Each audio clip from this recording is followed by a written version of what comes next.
Tane, to start with, that feeling of being your first Wallabies camp, can you just describe that feeling? Yeah, pretty stoked, to be honest. It was a stressful sort of 24 hours waiting to find out. I didn't sleep a lot the night before, but then got the email to say I was in, and mate, I was just over the moon. It's been something I've been wanting to do for a while, and just being in the environment, is a real blessing, and I can't wait to kind of rip in for the next month and see what it holds. Can you stay through that process of sort of morning, afternoon, with a team manager, coach, and who the first person was you called? We got told it was going to be an email, and a phone call is probably bad news, so I was kind of hoping I didn't get a phone call. And then, the email came through. I actually got a text from the team manager, Will Stewart, who used to be our manager at Waratahs, before I saw the email, so then I checked, and I was, pretty stoked. And then, obviously rung the old man, and he was over the moon, and then rung mum, and it was a pretty special moment for myself and my family. So really unbelievable. The added sort of, is it more special being you're down at Coogee as well, where you start your career at Randwick alongside Donaldson. So 2 years ago you were sort of fighting for that jersey in Australia A, Fiji. Now you're doing the same at Civil Wallabies. Yeah. Oh man, me and he was actually the first person I saw after I found out as well, and we were just stoked to kind of be in together. We were quite close. I have been close for a long time. So mate, we were just so stoked that we're going to Europe or the UK together. We'll probably end up being roomies as well, which will be cool. But there's always a healthy competitiveness there. We want to help each other get better. So I think it's a good thing that we're in here together. So you come for Super Season where, let's say, the results were far from what you guys were looking for. Was there any thought that 6 months later you'd be sitting here in a Wallabies polo preparing to go on the tour?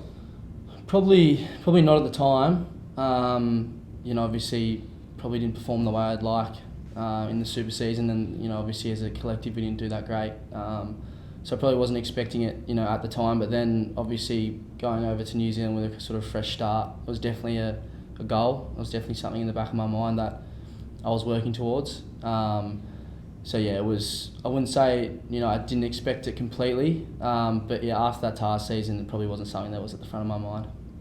You said that time in the NBC was a little bit overwhelming, the reaction you received and the attention, but now that you're stepping up even further to this national level, does that NPC experience become even more valuable? Yeah, definitely. I think it's would be fair to say that probably if I didn't head over to Tasman, I probably wouldn't have got this opportunity. So I have a lot of people to thank, over at North Harbour for giving me that opportunity. It was massive for me to kind of enjoy that process and try and get better. I know that was the main sort of idea behind it, was just to develop. If I didn't make the Wallabies, it still would have been extremely valuable to me because I learned so much, got to play a different style, learn from different players and coaches. So, regardless of the outcome, which obviously was, making the Wallabies squad, it would have been just as valuable if I didn't.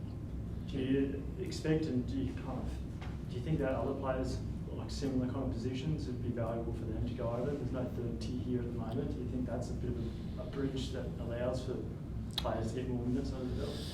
Yeah, I think if you're just looking for more footy, definitely. I think it would definitely be worthwhile for Australian rugby to kind of look into, a tier in between super and club footy just for that reason. And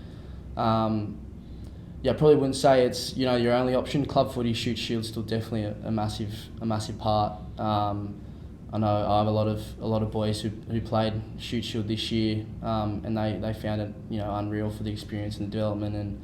And I think it's still a great competition. Obviously, I'd played 5 years in the shoot shield already, so I was kind of keen just for something new. Not so much going to New Zealand, but just playing a different brand of footy. That was kind of the main sort of motivation. But I wouldn't say it's should be people's main option. I think shoot shield's still extremely strong, but if RA can find a competition that kind of sits in between, I think that would be really really vital. Yeah, what's it like when you got a breath of fresh air and Tane come in and he's not capped yet, but it's his first Wallabies? Like, does that help? It's a long year rugby calendar, but is it nice being able to see him, and does it help you guys just get a second win as well? Yeah, it's awesome to see. I think firstly it was great to see him over there in New Zealand playing some good footy. I think it was a well-deserved call up. But yeah, I think it definitely is a fresh feel, and I think for all the boys in the team, but especially for some of our younger lads and our newer lads in the squad, we just want them to come in and feel like they're in an environment where they can express themselves and be their best selves, every day. Especially for Tane, who's in a position where, he's steering the ship. We feel like we want him to come in and feel like he can just bring his best self every day and be someone, who he really is. He's all authentic self. So we just hope that the boys that come in who are fresh really feel like they belong, and that's something for us as leaders to continue to drive that culture and environment in our team. What's the last 24 hours look like since you've joined camp? Has there been much rugby talk with the coaches yet, or has it just been getting out of the beach? What's it been like? No, well, today was probably our day of talking about footy. We had units meeting this morning alongside some gym. Everyone got in last night, and we had our strategy guys get together and talk about some game plans and things that we wanted to improve on from the rugby championship. And but it's all been building towards our afternoon session today, which is which is going to be good to get back on the field and put the boots back on with our boys, because it's been a few weeks away from the team, which is quite refreshing. But yeah, so it's all towards building towards a good campaign, which is about to start this afternoon. That campaign's a unique situation where you've got a Grand Slam tour right before the Lions series. I guess what's the mindset of the group just heading into it? Because your results from this tour is essentially going to be linked to how people expect you guys to go in that Lions tour next year. Yeah, we understand. The outcome is so important for us, but again, like for us internally, it's all about focusing on our process. First of all, understanding that we're growing our game, and we feel like we're building nicely. And as players and staff, like we're just continuing to pour into the process, understanding what it looks like when we're playing well and why, and why we're playing well, and then pouring into those aspects at training. So again, like this week heading into next week is so important. For us to continue to build on, what we finished with in the rugby championship, but also for us to get better as well. So that's the goal for us over the next few days. Does it feel really clear what those goals are under Joe now, that you're coming into another campaign under him? Yeah, it does. Joe's been really hard on the fundamentals of the game, and his messaging hasn't changed throughout the whole campaign since we've been together. And for us, it's continuing to understand the importance of the fundamentals and the basics of the game, and that's definitely an area of focus that he's been pushing hard, and that message hasn't changed. Now for yourself, you're I think 15, 16 months off a big injury as well. Like coming back into it, you started Super Rugby, you're then sort of getting back in Test footy. How do you feel your own form is? Just get yourself back to being 100%. Yeah, I think it's for myself it was quite a challenge, to come back, from that Achilles injury. But it's something that like the more times you're exposed and being out there on the field, it's a step forward to where you want to be. And I think like for myself, I've just been focusing hard on like my 1 or 2% of gains every day, and continuing to focus on my process to be where I want to be, towards the back end of the year, and in 5 years' time as well. So I think for me it's just continual growth, which is what I'm searching for every day. Do people underestimate how hard it is to kind of get back to where you were before the Achilles? Like, does it take 15 tests, 20 tests, 18 months to actually find, like, when you were scrummaging, you've got the confidence to get back? Because both you and Nella have done it, and probably scrum at times, from a Brumbies perspective, it seemed like it was getting better and better. But do we underestimate it? Like, just from my own perspective, like it, like it was tough. Like you work on so much, like calf strength. You do some scrum work in the gym, but then, I didn't think about, when I start running again, am I favouring everything onto my other side? So does my right side cater for a lot of the left? So a lot of fatigue comes through on the other side. and just little things like that, you know. So I become more aware of my body, you know, and yeah, those are things that you find out on the run, you know, when you've just thrown into the deep end. And yeah, I think over time I've learned more about, you know, what my body's doing and what it's saying to me, and yeah, I think that's just all part of the process of coming back from that sort of injury. And I'm sure Nella has gone through the same thing as well. Yeah, well, do you think that your form has got better because you've got more confidence and trust in your body? Yeah, for sure. You know, and that's just come through like more games, you know, more opportunities you put to expose yourself at training, you know, and to try and stress yourself at training, you know, to make sure that you're in the right state to play, you know, test footy. But yeah, I think the form has continued to grow in the right area from being out there in the field. With Mike as scrum coach as well, like how do you, like the opportunity to play those 4 nations that make up the Lions, like how important is it for you guys to make a bit of a statement, and how confident are you being able to do that as a pack? Mate, it is important, like especially from a pack's perspective. You know, you're coming up against teams who pride themselves, you know, on the set piece. You know, so we've spoken about that as a forward pack. We know how important it is, you know, come scrum time and more. So the best thing for us to do was to look back on what worked for us and areas to improve, and then go hard over these next few days to make sure that, you know, we're in the right mindset, because it's going to be tough over there, which is a challenge that we're all willing to accept. You guys are going to be asked to be very impressive just a bit, but mate, like, you've played with Marika, you've played with Izzy. They probably had the benefit of super campaigns before playing, potentially for the Wallabies. Like, what have you seen in the early stages of Joey about his ability to adapt on the run and the fly, and you know, how do you think he'd be able to handle the pressure environment of playing in front of 80,000 in London or 60,000 at Unilever?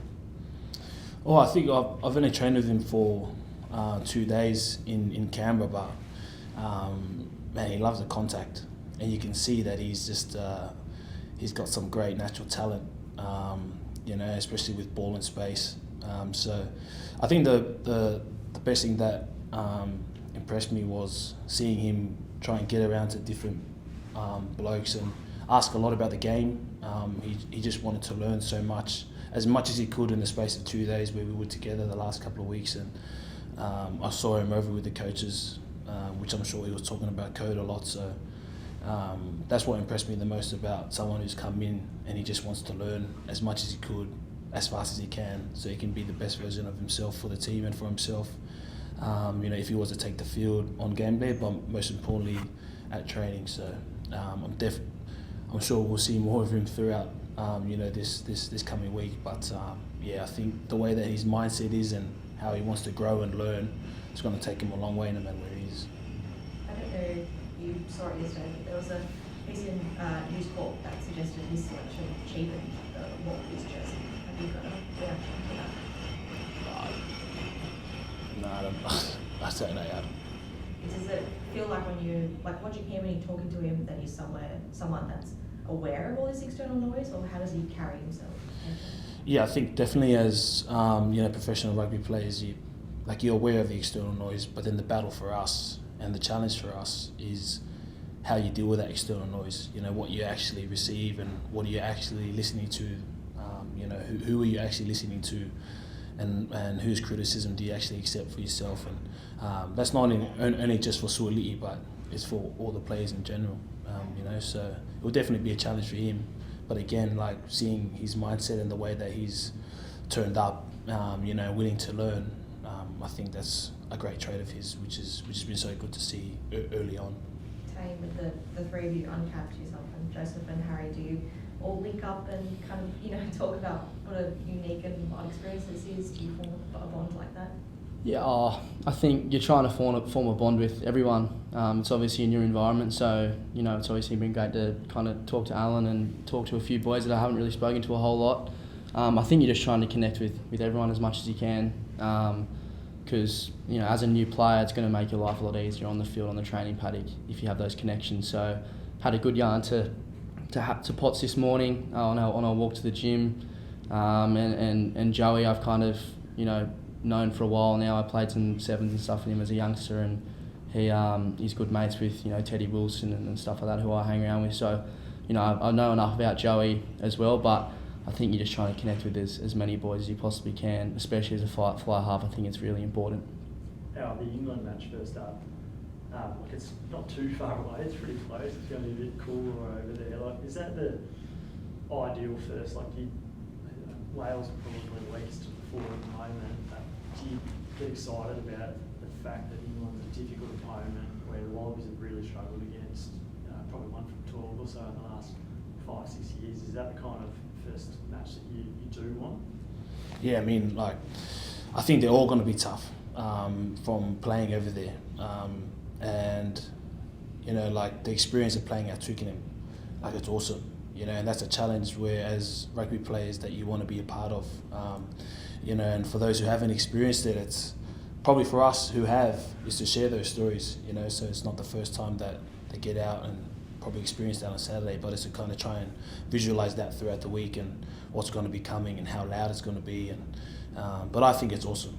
We understand now where we're going to spend 5 weeks together, and we're going to play 4 test matches in sold out stadiums over there in the UK and Ireland. It's a great challenge. Something that as rugby players here in Australia that we always want to be a part of, and we've been blessed to be given that opportunity. So for that game, these next few days are so important for us in how we prepare, and we understand the threats that are coming. So it's for us is to paint those pictures at training to make sure that we're in the right stead.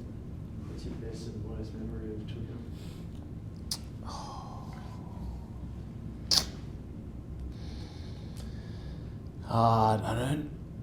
I don't think we've won there, so that would probably be the worst memory for sure. But is